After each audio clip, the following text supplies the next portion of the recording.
मैं डॉक्टर जयशंकर शाही एक बार फिर आप सबका स्वागत करता हूँ।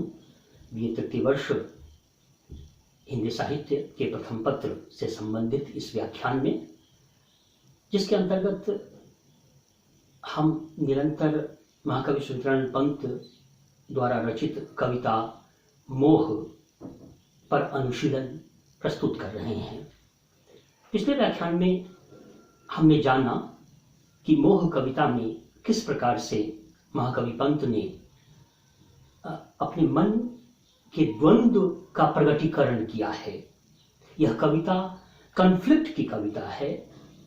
दो विकल्पों में से किसका वर्ण कवि पंत करें, यह समस्या इस कविता में प्रतिपादित है।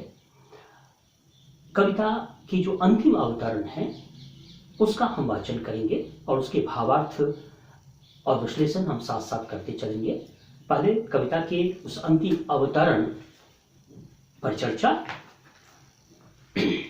उषा सस्मित किसलय दल, सुधा रश्मि से उतरा जल, ना अधरामृत ही के मद में कैसे बहला दूं जीवन, भूल अभी से इस जग को।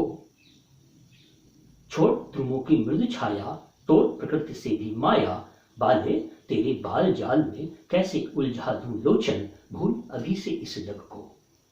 तो इस गीत में हमने देखा कि इसकी जो बनावट है वह द्वंद्वात्मक है। इसका जो टेक्सचर है, स्ट्रक्चर है इस कविता का, उसमें द्वंद्व के तत्व हैं। दो विकल्प हैं। कवि का मन द्विधा विभक्त है, स्प्लिट है। एक ओर प्रकृति के प्रांगण में ध्रुवों की मृदु छाया है जो कवि के मन को आकर्षित कर रही है। दूसरी ओर बाला के बाल जाल से कवि आकर्षित हो रहा है। पुनः सागर की उताल तरंगों का जो सौंदर्य है उससे कवि मन मोहित होता है और इंद्रधनुष के रंगों से कवि मन अनुरक्त होता है। फिर दूसरी ओर बाला के जो भ्रूभंग हैं उससे कवि मन अनुरक्त होता है। तो दो अनुराग, दो आकर्षण के मध्य में कवि का मन द्विधा विभक्त है। साइकोलॉजी की भाषा में इसे स्प्लिट पर्सनालिटी कहा जाता है, व्यक्तित्व का विभाजन। तो कवि का मन यहाँ विभाजित है। वो प्रकृति के प्रांगण के सौंदर्य को निहारे अथवा बाला के बाल जाल की सुंदरता में निमग्न हो, यह कवि के मन की समस्या है। फिर कवि ने चर्चा की थी कि कोयल की जो काकली है उसको सुनना चाहता है कवि। मधुकर भ्रमरों की जो गुंजार है उससे कवि मन आकर्षित होता है। और दूसरी ओर प्रियतमा का जो स्वर है, क्या कवि उसको सुने। तो फिर यहाँ तो इस तरह के दो आकर्षणों के बीच में कवि का मन दुविधाग्रस्त है, द्वंद्वग्रस्त है। इस अवतरण में, अंतिम अवतरण में कवि चर्चा कर रहे हैं किसलय दल की। अवतरण में चित्रात्मकता है, विजुअल इमेजरी है, शब्द मधुर हैं, मसृण हैं। पंत कोमलकांत पदावली के कवि माने जाते हैं। पंक्ति देखें, उषा सस्मित किसलय दल। पिछले अवतरणों में ध्रुवों की चर्चा आई, तरंगों की चर्चा आई, कोयल की काकली की चर्चा आई। अब किसलय दल की चर्चा है, पल्लवों की चर्चा है, पत्तियों की चर्चा है, पत्तियों के समूहों की चर्चा है।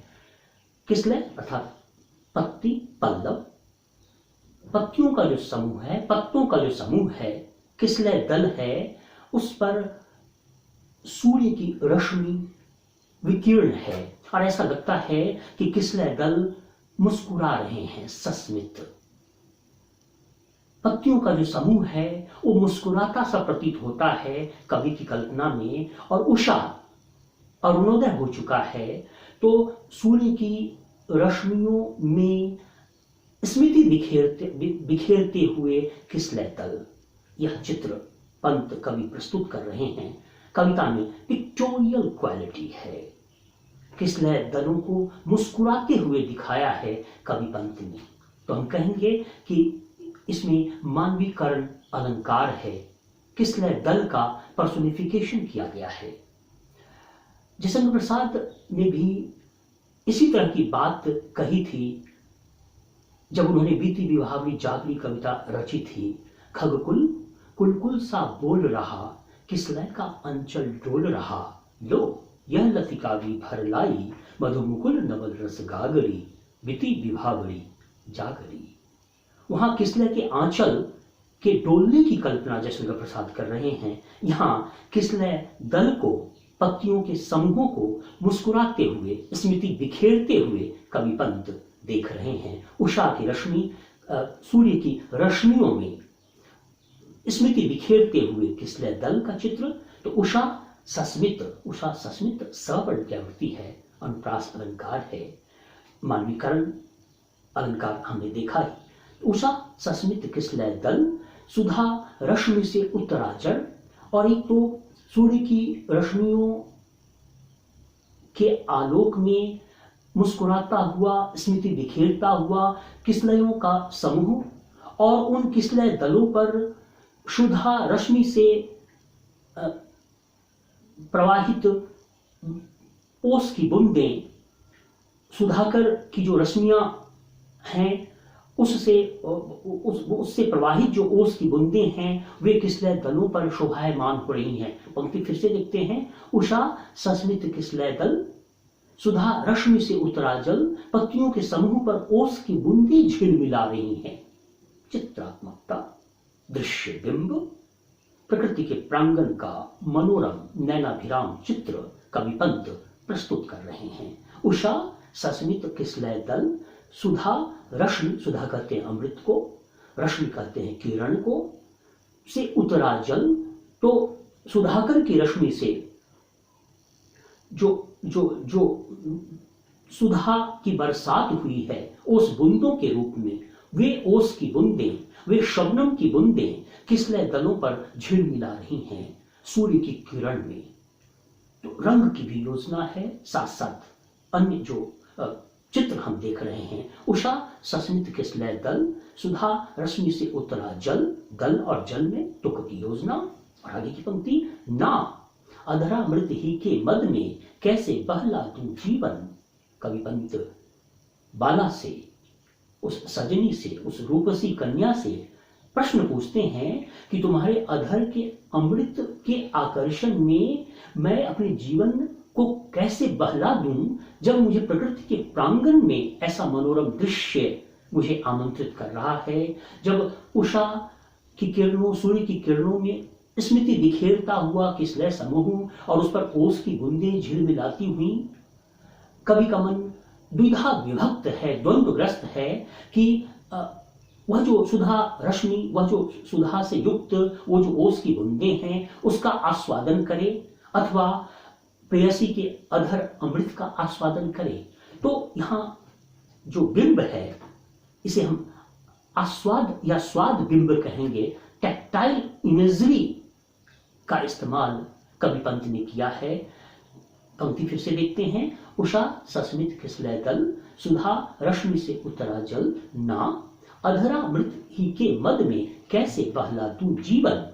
प्रश्न पूछता हुआ कवि पंत भूल अभी से इस जग को। इस तरह से यह पूरा जो गीत है यह समाप्त होता है। 4 अवतरणों का यह गीत, और अवतरण की जो बनावट है वह द्वंद्वात्मक है। एक और पेड़ की छाया, सागर की तरंगे, इंद्रधनुष के रंग, कोयल का बोल, मधुकर की वीणा, ओस की बूंदें, मुस्कुराते हुए किसलय दल, दूसरी ओर बाला का बाल जाल, उसके भ्रूभंग, उसके प्रिय स्वर, उसके अधर के अमृत। तो ये 2 तरह का आकर्षण को प्रस्तुत किया है कवि पंत ने। इसमें कवि का मन द्वंद्वग्रस्त है कि कवि किस का चयन करे। अंग्रेजी साहित्य के किसी कवि ने इसी तरह के तथ्य को प्रस्तुत किया था जब उन्होंने लिखा, We slept and dreamed that life was beauty. We slept and dreamed that life was beauty, we woke and knew that life is duty. हम सोए थे और हमने स्वप्न देखा कि जीवन सुंदरता का नाम है, लेकिन जब हम जगे तो हमें ज्ञात हुआ कि जीवन कर्तव्य का नाम है, जीवन दायित्वों के निर्वहन का नाम है। यह कविता हमें कर्तव्य की सीख देती है। अमेरिका के एक बड़े प्रसिद्ध कवि हुए रॉबर्ट फ्रॉस्ट, और उन्होंने भी इसी तथ्य को रेखांकित करते हुए मिलती जुलती कविता रची थी, जिसमें एक घुड़सवार से जुड़ी हुई वो कविता है जो सुबह अपने गांव से प्रस्थान करता है घोड़े पर आरूढ़ होकर, और संकल्प लेता है कि शाम ढलते मैं गांव वापस लौट आऊंगा अपने कार्य को सिद्ध कर लेने के बाद। लेकिन जो ही वो गांव से आगे निकलता है तो रास्ते में प्रकृति के प्रांगण का मनोरम दृश्य उसे दिखता है और उसका मन प्रकृति की उस रमणीयता में खो जाता है। बाद में कुछ अनंतर बाद उसे पता चलता है कि मुझे तो कार्य सिद्ध करना है, फिर शाम को वापस घर लौटना है। तो वह अपने मन को समझाता है कि प्रकृति की इन वादियों घाटियों में मनोरम दृश्य में हमें उलझना नहीं है, बल्कि हमारा जो कार्य सिद्ध करने का जो संकल्प है उसे निभाना है। और वह कहता है, the woods are lovely dark and deep, but I have promises to keep, and miles to go before I sleep, and miles to go before I sleep.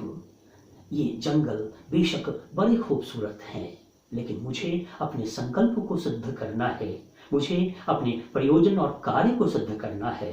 इसलिए सोने से पहले, खोने से पहले मुझे मीलों चलना है, मीलों प्रगति करनी है। तो प्रगति का संदेश अमेरिका के कवि रॉबर्ट फ्रॉस्ट ने इस कविता के माध्यम से मानव जाति को दिया है। ठीक उसी प्रकार से यहाँ छायावाद के कवि पंत प्रगति का संदेश दे रहे हैं और बता रहे हैं कि प्रकृति का जो प्रांगण है वह उसका जो आकर्षण है और बालक का जो आकर्षण है, इसमें कवि पंत किसका वर्णन करें, यह इस द्वंद्व की चर्चा, इस कॉन्फ्लिक्ट की चर्चा इस कविता की विशेषता है। क्योंकि योजना की चर्चा हमने देख ली, अलंकारों को का हमने निदर्शन यहाँ देखा। उसके अलावा कविता में प्रश्नात्मकता है जिसकी चर्चा पिछले व्याख्यानों में भी हमने की है। लगातार प्रश्न कवि पूछ रहे हैं, कैसे उलझा तू लोचन, विधवा दूं निज मृग सा मन, कैसे भर लूं सजनी श्रवण, मद में कैसे बहला तू जीवन। तो 4 प्रश्न इस कविता में पूछा गया है कवि के द्वारा। वार्तालाप शैली है और कविता की इस भावपक्ष और कलापक्षीय विश्लेषण के साथ ही मैं अपने व्याख्यान को समाप्त करता हूं।